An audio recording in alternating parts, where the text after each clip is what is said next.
जय हिंद साथियों, स्वागत है आपका self study classes Vishwamit Jain YouTube channel में। साथियों, स्टार्ट हो चुका है आज का ये सेशन। सभी साथी आ जाएं और एक बार जल्दी से वीडियो को लाइक कर दें। आज 9 वाली क्लास दोस्तों अपनी स्टार्ट हो चुकी है। तो जितने भी हमारे साथी हैं जिन्होंने सेल्फ स्टडी क्लासेस का ऐप डाउनलोड नहीं किया, सभी साथी ऐप को डाउनलोड कर लें। और गणतंत्र दिवस की सभी साथियों को बहुत बहुत शुभकामनाएं दोस्तों, ठीक है। और सेल्फ स्टडी क्लासेस परिवार से आपको जुड़ना है तो आप सेल्फ स्टडी क्लासेस का ऐप डाउनलोड कर लें। और जिनको भी एडमिशन लेना है, आज गणतंत्र दिवस के अवसर पर बहुत बड़ा ऑफर चल रहा है। 1500 में 12 महीने हिंदी साहित्य को आप 1500 में 12 महीने पढ़ सकते। अभी 1500 में 12 महीने था और आज का ऑफर है 1200 में 12 महीने, ठीक है। TGT, PGT, master cadre, KBS, LT grade, DSSB वाले साथी, जितने भी हमारे साथी हैं वो सभी साथी सेल्फ स्टडी क्लासेस का ऐप डाउनलोड कर लें। और दोस्तों, आज से अपनी ये क्लास 9 वाली स्टार्ट हो चुकी है। सभी साथी आ जाएं और दोस्तों स्टार्ट करते हैं। आपने यहां तक पढ़ लिया था कंस वध ये किसकी अपूर्ण रचना है। कंस वध किसकी अपूर्ण रचना है? भारतेंदु जी की है, राधा कृष्ण दास की है, अंबिका दत्त व्यास की है, या फिर इनमें से कोई नहीं? आपको कमेंट में लिखना है, जल्दी से बताइए और एक बार जल्दी से लाइक कर दीजिए। बताएं, सेल्फ स्टडी क्लासेस का ऐप आपको डाउनलोड कर लेना है दोस्तों। कंस वध किसकी अपूर्ण रचना मानी जाती है? ये बढ़िया क्वेश्चन आपके लिए दिया गया है। बताओ, कंस वध सभी को बताना है। एक बार शेयर कर दो दोस्तों अपने इस सेशन के लिए। और आपने बिल्कुल सही आंसर का चयन किया है कि सर कंस वध अगर आप पूछ रहे हो तो ये अपूर्ण रचना है अंबिका दत्त व्यास की। अंबिका दत्त व्यास यानी कि आप सी नंबर आपका बिल्कुल सही आंसर हो जाएगा, ठीक है। सेल्फ स्टडी क्लासेस से अगर आप जुड़ गए हैं तो बहुत बहुत धन्यवाद। जिनको भी कोर्स में एडमिशन लेना है, आज का ऑफर है, बड़ा ऑफर है। 1200 में 12 महीने हिंदी साहित्य को 1200 में 12 महीने आप पढ़ सकते हो। अब यहां पर आ जाते हैं। यहां पर आता है दोस्तों मिश्र बंधु विनोद कितने भागों में प्रकाशित है? मिश्र बंधु विनोद बताएं, 4 भागों में, 5 भागों में, 3 भागों में, या फिर 2 भागों में? मिश्र बंधु विनोद कितने भागों में प्रकाशित है? एक अच्छा क्वेश्चन आपसे पूछा गया है, ये बताइए, जल्दी से बताइए। बहुत अच्छा क्वेश्चन है। मिश्र बंधु विनोद कितने भागों में प्रकाशित है, ये आपको बताना है। जल्दी से बताइए रिंकू राय जी। और मिश्र बंधु विनोद एक दोस्तों इन्होंने हिंदी नवरत्न की रचना भी की थी। कब की थी? 1910 में हिंदी नवरत्न की रचना की थी। अब मिश्र बंधु विनोद की बात करें तो मिश्र बंधु विनोद आपको याद रख लेना कि मिश्र बंधु विनोद ये जो है 4 भागों में प्रकाशित है। कितने भागों में प्रकाशित है? 4 भागों में, ठीक है। इसके 1913 में इसके 3 भाग प्रकाशित हुए, फिर 1934 में इसका 4था भाग प्रकाशित हुआ, ठीक है। तो 1913 में 3 भाग, 1934 में 4था भाग, 4 भागों में प्रकाशित है। और 5 कालखंडों में दोस्तों हिंदी साहित्य के इतिहास को इन्होंने बांटा, जिनमें प्रथम काल यानी कि आदि काल को इन्होंने आरंभिक काल नाम दिया। आरंभिक काल, ठीक है, ये भी आपको याद रख लेना है। और उसके बाद दोस्तों मिश्र बंधुओं ने रीति काल को क्या नाम दिया, ये आपको बताना है। इन्होंने हिंदी साहित्य के इतिहास को 5 खंडों में बांटा। अगर 5 खंड किसी को पता है कौन कौन से खंड हैं तो आपको जल्दी से बताना है। जल्दी से बताइए फटाक से। इन्होंने रीति काल को क्या नाम दिया, ये क्वेश्चन आपको बताना है। बताइए। एक और क्वेश्चन आपके सामने आ गया है। उसके बाद यहां पर अपन बात करेंगे जल्दी से, गंगा लहरी के रचनाकार कौन है? गंगा लहरी के रचनाकार कौन है? आपको जल्दी से कमेंट में लिखना है। सेल्फ स्टडी क्लासेस का ऐप डाउनलोड कर लो। ऑफर आ गया है 1200 में 12 महीने, केवल आज रात्रि 12 बजे तक ये ऑफर रहेगा, ठीक है। तो जिन भी साथियों को कोर्स में एडमिशन लेना है वो ले सकते हैं। गंगा लहरी के रचनाकार कौन है बताएं फटाक से। एक बार कमेंट में जल्दी से बताना है उत्तर क्या हो जाएगा। गंगा लहरी इसके रचनाकार कौन है ये आपको बताना है। रत्नाकर हैं, केशवदास हैं, चिंतामणि हैं, या फिर त्रिलोचन है? बहुत अच्छा क्वेश्चन है, कई बार पूछा भी गया है। तो आपको पता है कि ये जो गंगा लहरी है, ये जो मूल रचना किसकी है? रत्नाकर की है। ठीक है। गंगा लहरी नाम से इसका अनुवाद किया था दोस्तों किसने? पद्माकर ने। पद्माकर ने भी इसका अनुवाद किया, ठीक है, गंगा लहरी नाम से। और फिर महावीर प्रसाद द्विवेदी ने भी इसका अनुवाद किया था गंगा लहरी नाम से।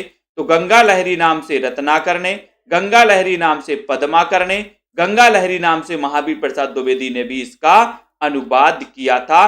तो गंगा लहरी अपन को याद रख लेना है, ठीक है। उसके बाद आपको यहां पर बताना नागरी प्रचारणी पत्रिका कब प्रकाशित हुई, पत्रिका के बारे में बताना है। एक तो नागरी प्रचारणी सभा, दूसरा नागरी प्रचारणी पत्रिका। अब आपको जल्दी से उत्तर बताना है, नागरी प्रचारणी पत्रिका का प्रकाशन कब हुआ, पत्रिका का बताइए।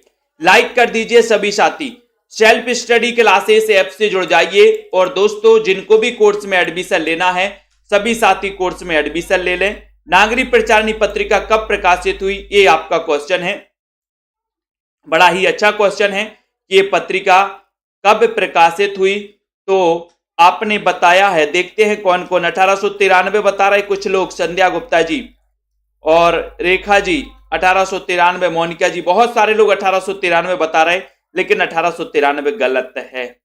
देखो लाइन से बता रहा है, इसलिए कहते हैं कि थोड़ा सा पढ़ो। जिन लोगों ने पढ़ा है, पेड क्लास में पढ़ा है, वो बिल्कुल सही बता रहे हैं कि सर 1896 में ये पत्रिका प्रकाशित हुई थी। आपका उत्तर है बी नंबर। ये नागरी प्रचारणी पत्रिका की बात आई तो नागरी प्रचारणी पत्रिका जो प्रकाशित हुई थी वो हुई थी 1896 में, ठीक है।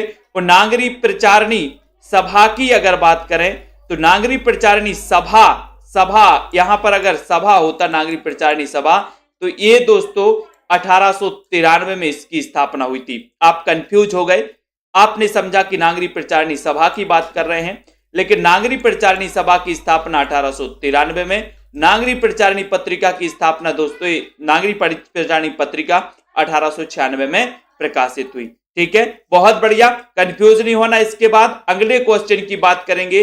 अगला क्वेश्चन है कि प्रयोगवाद का सर्वप्रथम प्रयोग किसने किया, बताइए। प्रयोगवाद का सबसे पहले प्रयोग किसने किया है? मायाराम यादव जी। एक बार शेयर कर दो अपने मित्रों तक।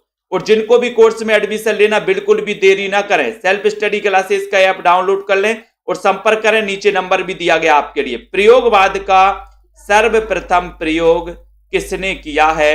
नंद दुलारे वाजपेयी ने, मुक्ति बोध ने, मुकुटधर पांडे ने, हजारी प्रसाद द्विवेदी ने। बताओ प्रयोगवाद का सर्वप्रथम प्रयोग किसने किया? ये क्वेश्चन है आपके लिए। और आपका सही आंसर क्या हो जाएगा? आपका आंसर होगा कि सर प्रयोगवाद शब्द का जो सर्वप्रथम प्रयोग किया था वो किया था नंद दुलारे वाजपेयी ने।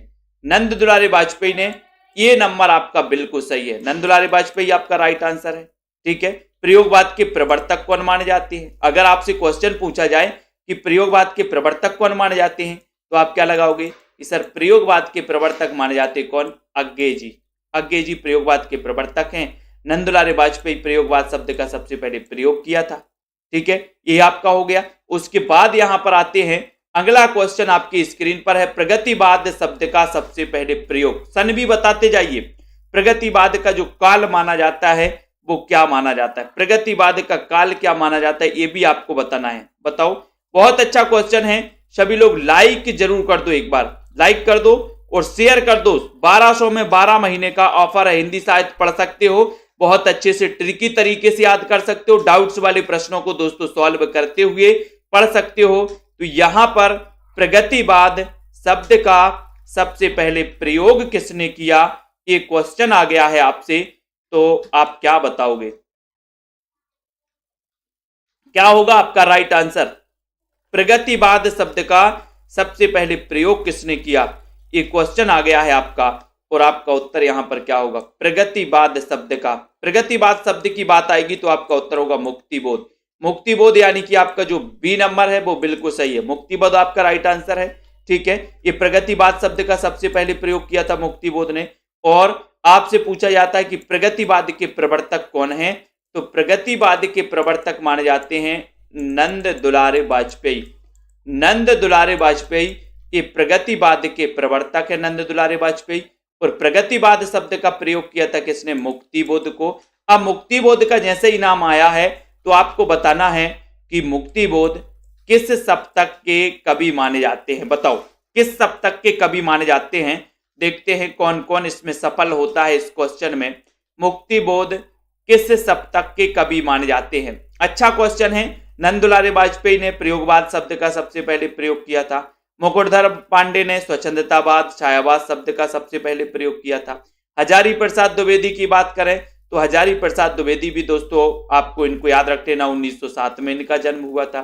ठीक है, पर डे 2 क्लासें आपकी लाइव होती हैं पेड क्लासों वालों की दोस्तों, और प्रगतिवाद शब्द का सबसे पहले प्रयोग आपको बताना है, तब आपका राइट आंसर है कि सर ये मुक्तिबोध। और दोस्तों आपको पता है कि जो मुक्तिबोध है ये तार सप्तक के कवि माने जाते हैं। तार सप्तक के कवि माने जाते हैं नैमी मुक्त भारत की प्रभागिरी राम की आज्ञा से। ठीक है, नैमी मुक्त भारत की प्रभागिरी राम की आज्ञा से। उसके बाद नई कविता शब्द का सर्वप्रथम प्रयोग किसने किया? नई कविता शब्द का सबसे पहले प्रयोग किसने किया?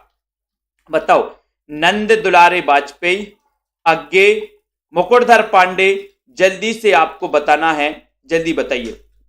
कोर्स में 2 क्लासें चलती हैं निशा यादव जी, 2 क्लासें चलती हैं कोर्स में। नई कविता शब्द का सबसे पहले प्रयोग किसने किया? ये क्वेश्चन है आपका। नंद दुलारे वाजपेयी, अज्ञे, मुकुटधर पांडे और हजारी प्रसाद द्विवेदी। और आपका राइट आंसर इसमें बताना है, चयन करना है। एक बार सीधे सीधे जल्दी से आ जाओ और लाइक जल्दी से कर दो फटाफट से। क्लास रोज रात्रि 9 बजे आपके लिए उपस्थित करवाई जाती है दोस्तों। लाइव क्लास होती है रात्रि 10 बजे भी, एग्जाम पार में चलती है क्लास, वो भी आप लोग देखिएगा। नई कविता शब्द का सबसे पहले प्रयोग किसने किया? ये क्वेश्चन आपसे पूछा गया और आपने लगा दिया अज्ञे। अज्ञे की बात करें दोस्तों तो इनका जन्म हुआ था 1911 में, अज्ञे। ठीक है, इन्हें कठिन गद्य का प्रेत कहा जाता है। इन्हें कठिन गद्य का प्रेत, ये क्वेश्चन आता है कि कठिन गद्य का प्रेत किसे कहा जाता है? तो कठिन गद्य का प्रेत कहा जाता है अज्ञे को। ठीक है, ये भी याद रख लेना आपको। और बात करें मुकुटधर पांडे की तो इनका जन्म हुआ था 1895 में, 1895 में जन्म हुआ था मुकुटधर पांडे जी का। इनको भी अपन को याद करना। ठीक है, अब अगला क्वेश्चन आपका आता है कि अलंकारों का सर्वप्रथम वर्गीकरण किसने किया? अच्छा क्वेश्चन है। अलंकारों का सबसे पहले वर्गीकरण किसने किया? अलंकारों की जब भी बात आती है दोस्तों तो अलंकारों की संख्या 4 मानी। किसने मानी? 4, भरत मुनि ने। यहां पर भरत मुनि लगा दो, भरत मुनि ने 4 मानी। शिवराज भूषण में 105 अलंकारों का वर्णन किया गया, जो कि टीजीटी एग्जाम में पिछली साल पूछा गया था कि शिवराज भूषण में कितने अलंकारों का वर्णन है, तो 105 अलंकारों का। ठीक है, भरत मुनि ने कितने अलंकारों को बात की है? तो 4 अलंकारों की बात की है। अलंकारों का सर्वप्रथम वर्गीकरण किसने किया है? तो आपका उत्तर यहां पर क्या होने वाला है? बताओ। रुद्रट ने किया, मुकुटधर पांडे ने, या फिर आपका उत्तर बिल्कुल सही आया है। बहुत बढ़िया, बी नंबर आपका सही है, रुद्रट आपका राइट आंसर है। ठीक है, अलंकारों का सबसे पहले वर्गीकरण जो किया है वो किसने किया है? रुद्रट, यानी कि बी नंबर आपका बिल्कुल सही आंसर। ठीक है, जबकि अलंकार संप्रदाय के जो प्रवर्तक माने जाते हैं वो कौन माने जाते हैं? भामह। अलंकार संप्रदाय के प्रवर्तक कौन है? भामह। औचित्य पर सर्वप्रथम विचार करने वाले आचार्य कौन हैं? औचित्य पर सबसे पहले विचार करने वाले आचार्य कौन है? भरत मुनि, रुद्रट, वामन या फिर भट्ट लोलट। औचित्य पर सबसे पहले विचार करने वाले आचार्य कौन है? मैंने कई बार बताया है आपको कि औचित्य संप्रदाय के प्रवर्तक माने जाते क्षेमेंद्र।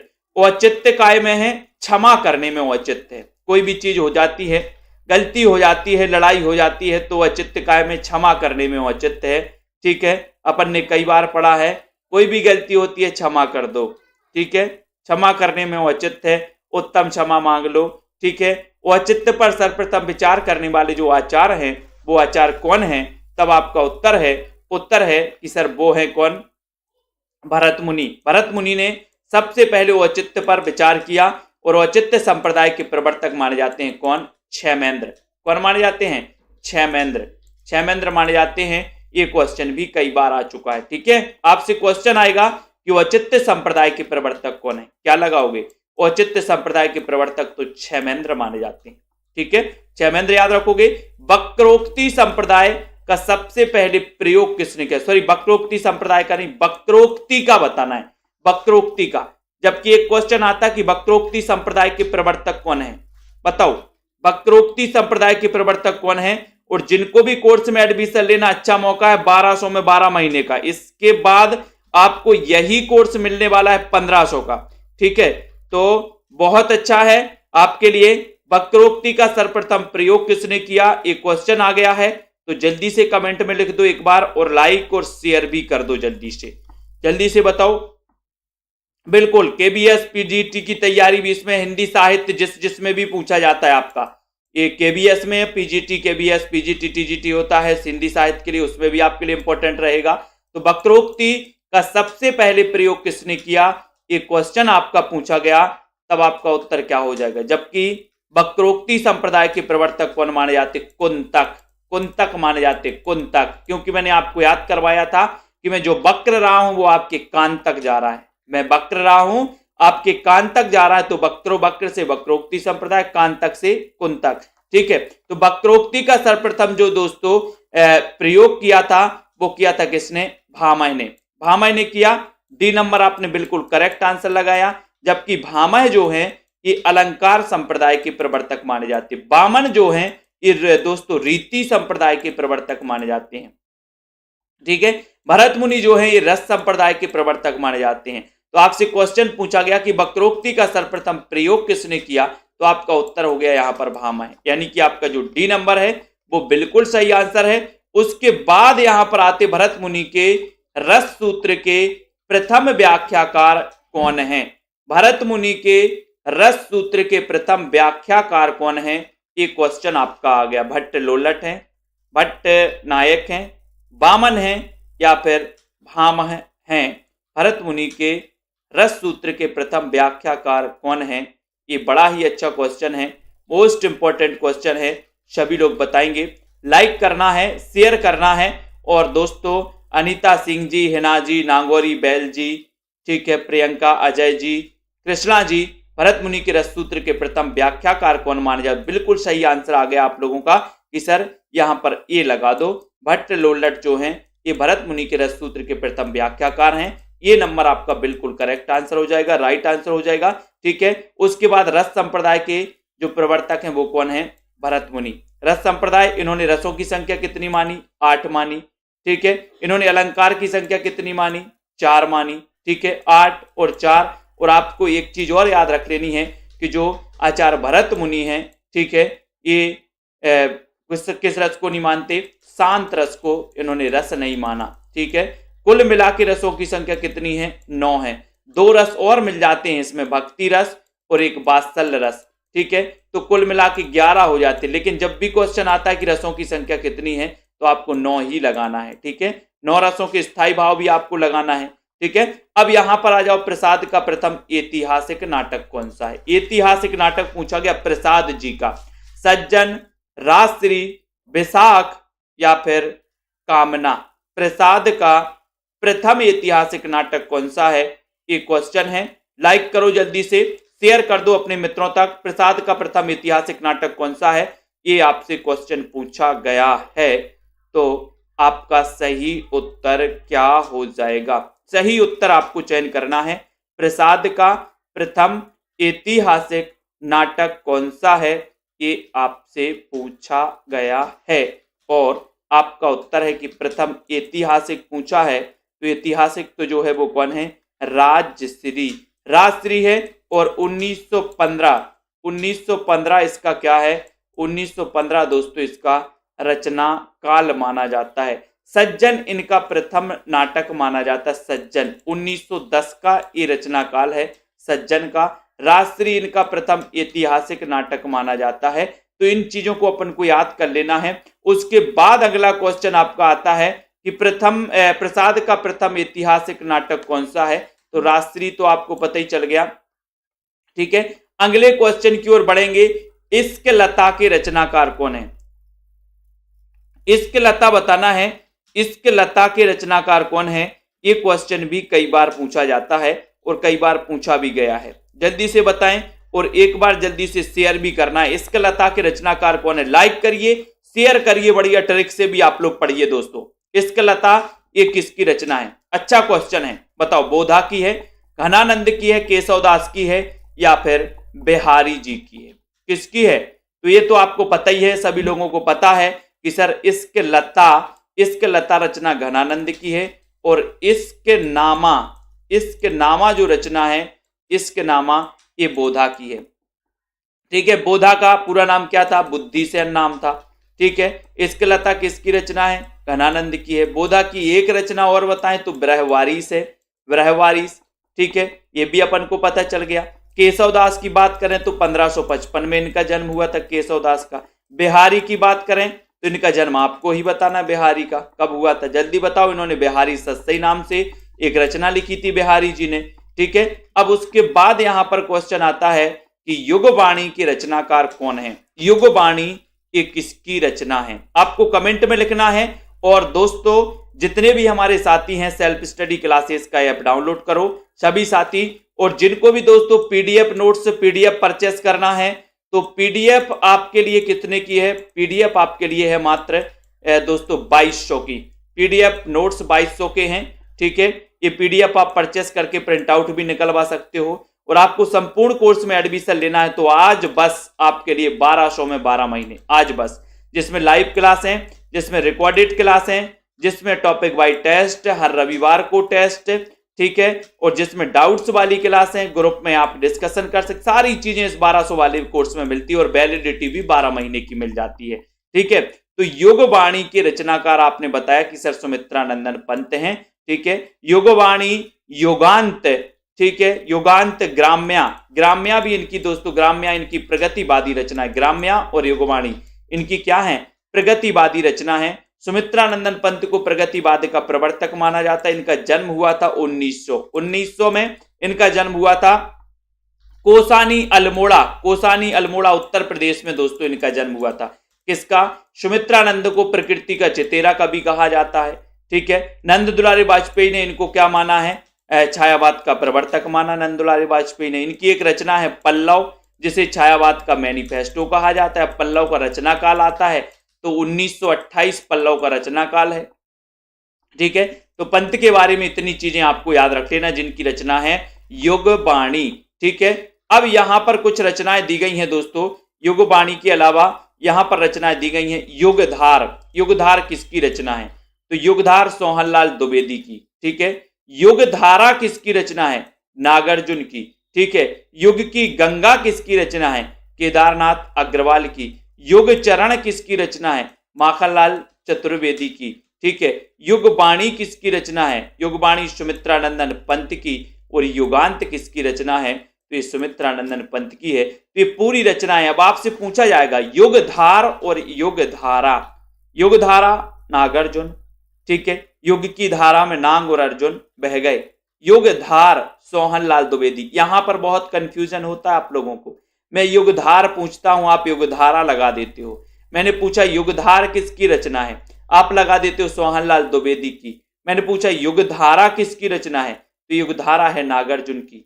ठीक है, युग की गंगा के रचनाकार कौन है?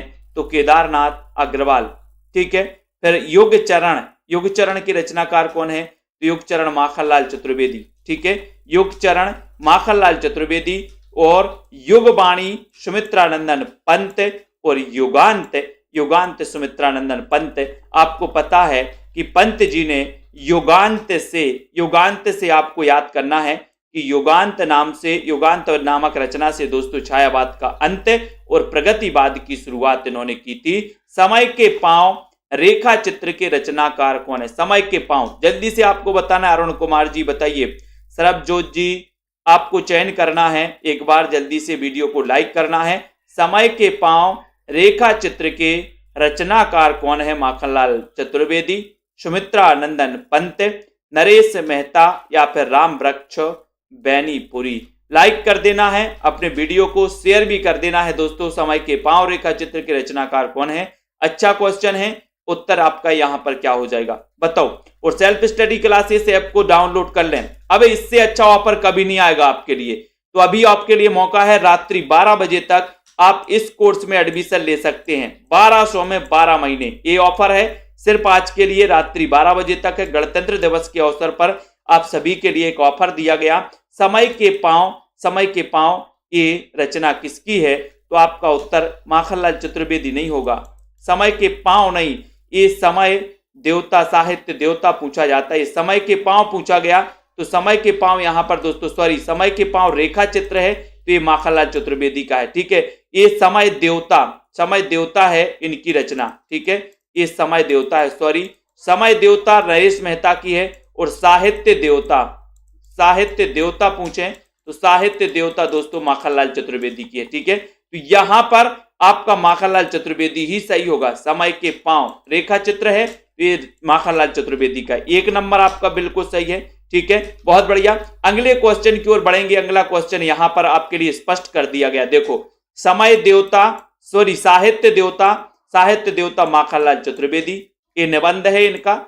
समय देवता ये काव्य है, ये नरेश मेहता। और समय के पांव ये रेखा चित्र है, ये माखनलाल चतुर्वेदी। यहां पर स्पष्ट कर दिया गया ताकि आपका कंफ्यूजन क्या हो जाए, दूर हो जाए। देखो यहां पर अच्छे से देख लो एक बार, सभी लोग देख लो। साहित्य देवता माखनलाल चतुर्वेदी, समय देवता ये काव्य रचना है और ये किसकी है? नरेश मेहता की है समय देवता। और समय के पांव माखनलाल चतुर्वेदी की रचना है, ये भी अपन को याद करना। समय के पांव माखनलाल चतुर्वेदी, समय देवता नरेश मेहता, साहित्य देवता माखनलाल चतुर्वेदी, ठीक है, आपका क्वेश्चन आएगा साहित्य देवता के रचनाकार कौन है? साहित्य देवता, और साहित्य देवता ये रचना है माखनलाल चतुर्वेदी की। ठीक है, साहित्य देवता माखनलाल चतुर्वेदी, समय देवता नरेश मेहता, समय के पांव माखनलाल चतुर्वेदी। भूलना है नहीं, अब ये कई बार पूछा जाता है और यहाँ पर बहुत सारे लोग क्या होते हैं, कंफ्यूज होते हैं। ठीक है, कंफ्यूज नहीं होना है। अगला क्वेश्चन आपकी स्क्रीन पे है, कवि कुल कल्पतरु इसके रचनाकार कौन है? बताओ, कवि कुल कल्पतरु इसके रचनाकार कौन है? ये क्वेश्चन आपके लिए आ गया है, बताएं, जल्दी जल्दी से बताएं।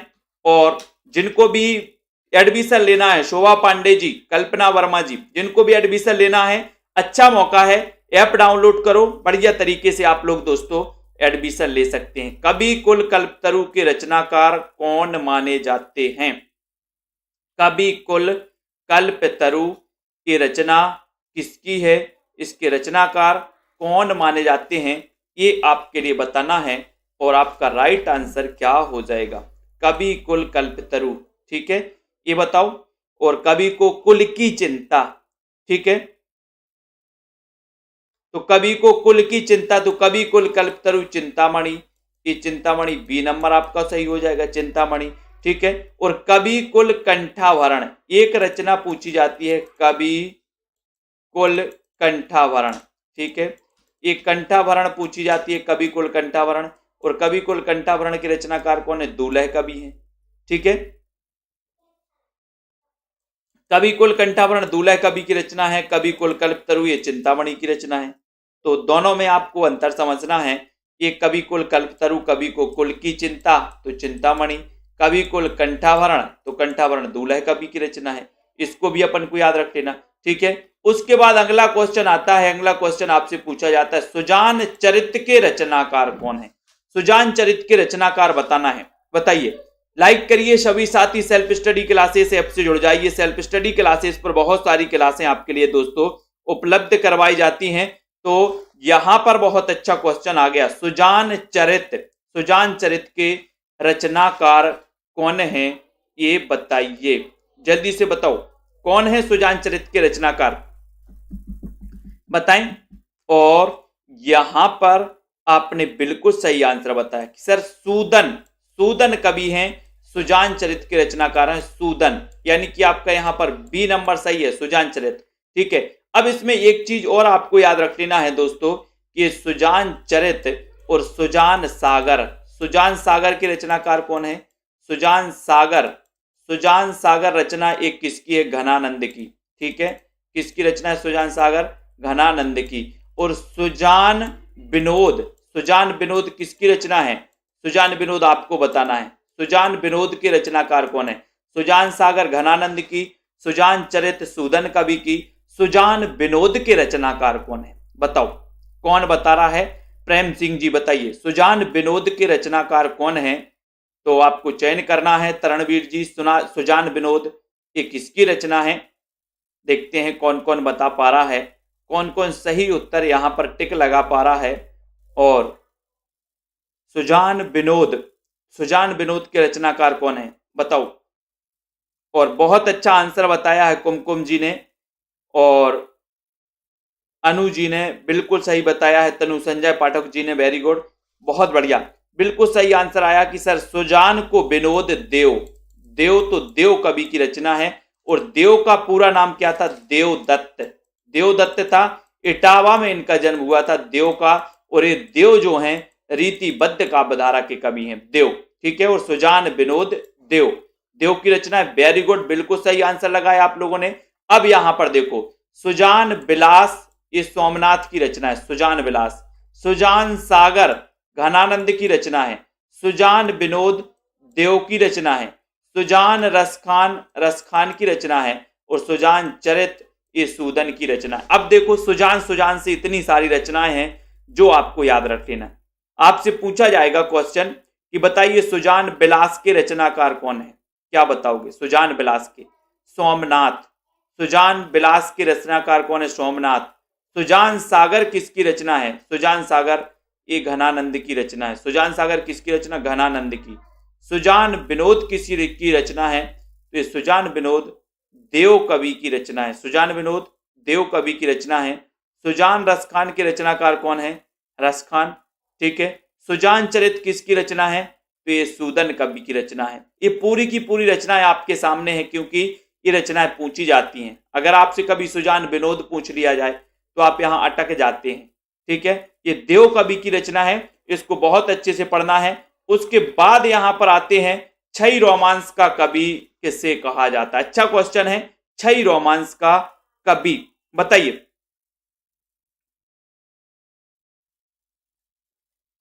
जल्दी से यहां पर छई रोमांस का कवि किसे कहा जाता है? हरिवंश राय बच्चन को, रामेश्वर शुक्ल अंचल को, सुमित्रानंदन पंत या फिर श्रीधर पाठक को? छई रोमांस का कवि आपको चयन करना है, किसे कहा जाता है। ये क्वेश्चन आपके लिए दिया गया, छई रोमांस का कवि किसे कहा जाता है। क्वेश्चन बड़ा अच्छा है, लाइक करना है और दोस्तों शेयर भी करना है। छई रोमांस का कवि आपसे पूछा गया है, तो यहां पर एक तो पूछा जाता है कि प्रेम और रोमांस का कवि, प्रेम और रोमांस का कवि, ठीक है। तो प्रेम और रोमांस का कवि कहा जाता है किसको? रामेश्वर शुक्ल अंचल को। और यहाँ पर छई रोमांस का कवि पूछा गया, तो छई रोमांस का कवि कहा जाता है हरिवंश राय बच्चन को। छई रोमांस का कवि हरिवंश राय बच्चन, प्रेम और रोमांस का कवि रामेश्वर शुक्ल अंचल, ठीक है। तो यहाँ पर छई रोमांस के कवि में आपको ये नंबर टिक लगाना है। हरिवंश राय बच्चन की आपको याद करना है कि हरिवंश राय बच्चन की अगर बात आए तो 1907 में इनका जन्म हुआ था। इनकी रचनाओं में मधुबाला है ना, मधुशाला, मधु कलश, ये 3 रचना याद रख लेना है। और क्या भूलूं क्या याद करूं, इनकी आत्मकथा जो कि 4 भागों में प्रकाशित थी। क्या भूलूं क्या याद करूं किसकी? हरिवंश राय बच्चन की, ठीक है, ये भी याद रख लेना है। और दोस्तों इनकी एक रचना और है निशा निमंत्रण। निशा निमंत्रण के रचनाकार कौन है? तो हरिवंश राय बच्चन, ठीक है। उसके बाद रामेश्वर शुक्ल अंचल की बात करें तो इन्हें प्रेम और रोमांस का कवि कहा जाता है, ठीक है।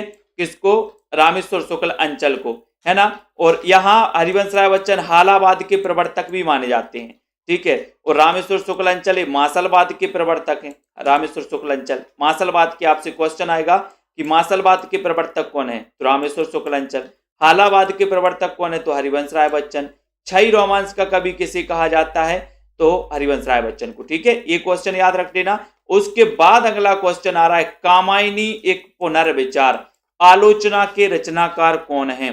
कामायनी एक पुनर्विचार, राम स्वरूप चतुर्वेदी, रामेश्वर शुक्ल अंचल, मुक्तिबोध या फिर जैनेन्द्र कुमार। कामायनी एक पुनर्विचार, इस आलोचना के रचनाकार आपको चयन करना है।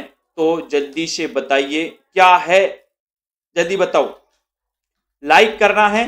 और कामायनी एक रचना अपन ने पढ़ी थी। कामायनी एक महाकाव्य पढ़ा था 15 सर्गों का, किसका? छायावाद के आधार स्तंभ, छायावाद के प्रवर्तक जयशंकर प्रसाद का अपन ने पढ़ा था, है ना। लेकिन यहाँ पर कामायनी एक पुनर्विचार पूछा गया है। कामायनी एक पुनर्विचार ये आलोचना कृति है और इसके रचनाकार आपसे पूछा गया तो ये मुक्तिबोध की, दोस्तों मुक्तिबोध की रचना है कामायनी एक पुनर्विचार। मैंने आपको याद भी करवाया था। और कामायनी एक पुनर्मूल्यांकन, कामायनी एक पुनर्मूल्यांकन ये रामस्वरूप चतुर्वेदी की है। कामायनी एक पुनर्मूल्यांकन, पुनर्मूल्यांकन अगर आपसे पूछा जाएगा तो आप क्या बताना कि पुनर्मूल्यांकन है रामस्वरूप चतुर्वेदी, ठीक है। कामायनी एक पुनर्मूल्यांकन रामस्वरूप चतुर्वेदी, कामायनी एक पुनर्विचार मुक्तिबोध, इनको याद कर लेना। ये दोनों रचनाएं पूछी जाती है, आप कंफ्यूज नहीं होना। ये कामायनी एक पुनर्विचार तो पूछी जाती है मुक्तिबोध की, कामायनी एक पुनर्मूल्यांकन अगर पूछा जाए तो आप रामस्वरूप चतुर्वेदी लगा देना, ठीक है। अगले क्वेश्चन की ओर बढ़ते हैं। अगला क्वेश्चन आपको बताना है नए पत्ते एक किसकी रचना है। नए पत्ते किसकी रचना है, जल्दी से बताएं। और सभी साथी लाइक जरूर कर दें, सेल्फ स्टडी क्लासेस का ऐप डाउनलोड कर लें। और दोस्तों जिनको भी कोर्स में एडमिशन लेना है, अच्छा मौका है, रात्रि 12 बजे तक 1200 में 12 महीने, ये ऑफर अब इसके बाद कभी नहीं आएगा, ठीक है। आपके लिए कोर्स का प्राइस बढ़ता ही जा रहा है 1200 में 12 महीने के लिए। जिनको भी उचित समझे, जो भी दोस्तों जिनको भी बहुत अच्छे से पढ़ना है, ट्रिक से पढ़ना है, टेस्ट लगा करके पढ़ना, अपना आकलन करते हुए पढ़ना है, तो वो अध्ययन कर सकते हैं। नए पत्ते किसकी रचना है, ये क्वेश्चन आपसे पूछा गया है। नए पत्ते, और नए पत्ते निराले होते, बोले सर नए पत्ते निराले होते हैं, तो ये रचना भी किसकी होगी? सूर्यकांत त्रिपाठी निराला की, जिनका जन्म हुआ था 1897। कई विद्वान इनका 99 मानते हैं। कहां पर हुआ था? महिषादल मेदिनीपुर में, महिषादल मेदिनीपुर में हुआ था, ठीक है। किनका? सूर्यकांत त्रिपाठी निराला का। छायावाद के आधार स्तंभों में माने जाती है। इनकी एक रचना है जूही की कली, जूही की कली 1916 की रचना मानी जाती है, जूही की कली, ठीक है। तो सूर्यकांत त्रिपाठी निराला की एक रचना है नए पत्ते, इनको अपन को याद कर लेना है दोस्तों, ठीक है। सभी लोग लाइक जरूर करें, शेयर करना है। और ये 1500 में 12 महीने का जो कोर्स है, आज बस 1200 में 12 महीने का कोर्स आपके लिए, ठीक है। केबीएस, एलटी ग्रेड, टीजेटी, डीएसएसबी वाले साथी, पंजाब मास्टर कैडर वाले, टीजीटी पीजीटी वाले, जो भी हिंदी साहित्य पढ़ना चाहते वो सभी साथी एडमिशन लें। और बहुत अच्छे ऑफर के साथ दोस्तों इसमें इस सेल्फ स्टडी क्लासेस ऐप को डाउनलोड करके, है ना, हिंदी साहित्य का संपूर्ण कोर्स न्यू पैटर्न पर आधारित इसमें एडमिशन ले सकते हैं, अध्ययन कर सकते हैं। रात्रि 10 बजे एग्जाम पार में एक क्लास होती है, उसको भी आप लोग अटेंड करें हिंदी की, ठीक है। और जुड़े रहें अध्ययन से, अध्ययन करते रहें, मस्ती से पढ़ते रहें। और दोस्तों सेल्फ स्टडी क्लासेस परिवार का हिस्सा सभी साथी बने, ठीक है। ऐप डाउनलोड कर लें और जो दोस्तों आगे जुड़ते रहें, अपने साथियों को जोड़ते रहें, ठीक है। प्रमिला जी, जाहिद अली, कुमकुम यादव जी, ममता, रीता कांत जी, अभी जी, उदय जी, भावना, मधु जी, रेखा विश्वास मली, संजय पाठक जी, कमलजीत, बीनू जी, रुद्र जी, जसवंत जी, तनु, अर्शदीप जी, रिंकू राय जी, उमा वर्मा जी, कॉमेडी गुरु, मधु, अनीता जी, अनुका जी, विश्वास जी, जॉनी जी, अभी जी, मायाराम जी, तरणवीर जी, रेखा जी, प्रियंका जी, शर्मा, सभी को धन्यवाद, ठीक है। आज के इस वीडियो के लिए बस इतना ही। जय हिंद।